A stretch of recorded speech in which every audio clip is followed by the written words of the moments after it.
ప్రభు నందు ప్రియులారా, ప్రభు నామమున మీకు వందనములు. ఈరోజు దేవుని యొక్క వాక్య ధ్యానము గలతీయులకు రాసిన పత్రిక 5వ అధ్యాయము 7వ వచనము. మీరు బాగుగానే పరిగెత్తుచుంటిరి, సత్యమునకు విధేయులు కాకుండా మిమ్మును ఎవడు అడ్డగించెను. దేవుడి ఈ మాటలు దీవించి ఆశీర్వదించునుగాక. గమనించండి ప్రియులారా, క్రీస్తు యేసుని శిలువ మరణము అనే బీజము నుండి మొలకెత్తినది సువార్త అను మొక్కనే. ఆ శిలువ రక్తము ద్వారా నీరు కట్టబడి పెరిగి పెరిగి పెద్ద చెట్టయ్యింది. ఇది శాఖోపశాఖలుగా విస్తరించి ఒక మహావృక్షమయ్యింది. ప్రపంచమంతా వ్యాపించేంత విస్తరించింది. దీని బీజము మరణం, దీని బలము రక్తము, దీని ఫలము రక్షణ.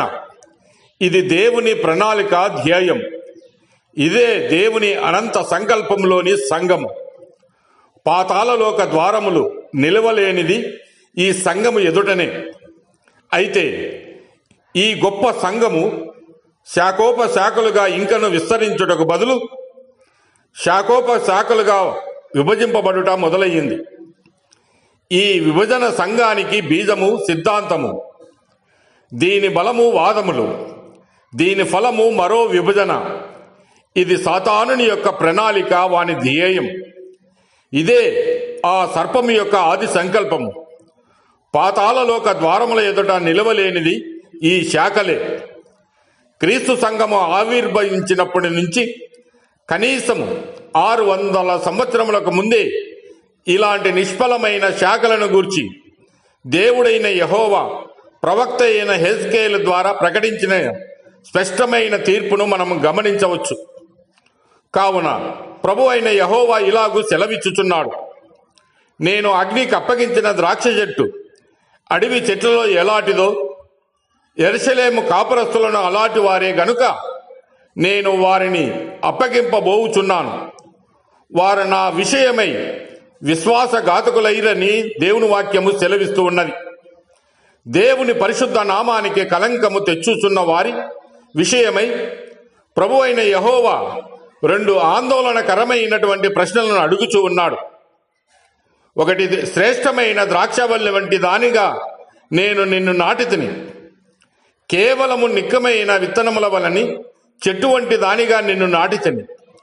నాకు జాతిహీనపు ద్రాక్షవల్లి వలె నీవెట్లు భ్రష్ట సంతానమైతువని దేవుడు ప్రశ్నిస్తూ ఉన్నాడు.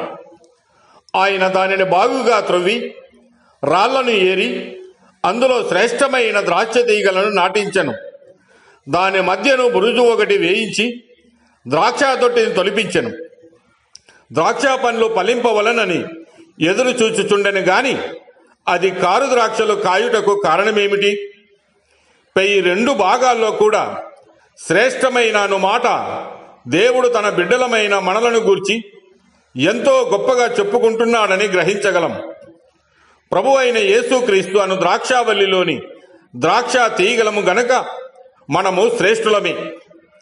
ఇజ్రాయేలు వంశము, సైన్యములకు అధిపతియగు యెహోవా ద్రాక్ష తోట, యూదా మనుషులు. ఆయనకిష్టమైన మనం ఆయన న్యాయము కావాలని చూడగా బలాత్కారము కనబడెను, నీతి కావాలనని చూడగా రోదన వినబడెను. కనుక ప్రియులారా, సత్యమునకు విధేయులు కాకుండా మిమ్మును ఎవడు అడ్డగించెనో జాగ్రత్త కలిగి విశ్వాసముతో ప్రభువునందు జీవిద్దాం. దేవుడు మిమ్మల్ని దీవించి ఆశీర్వదించునుగాక.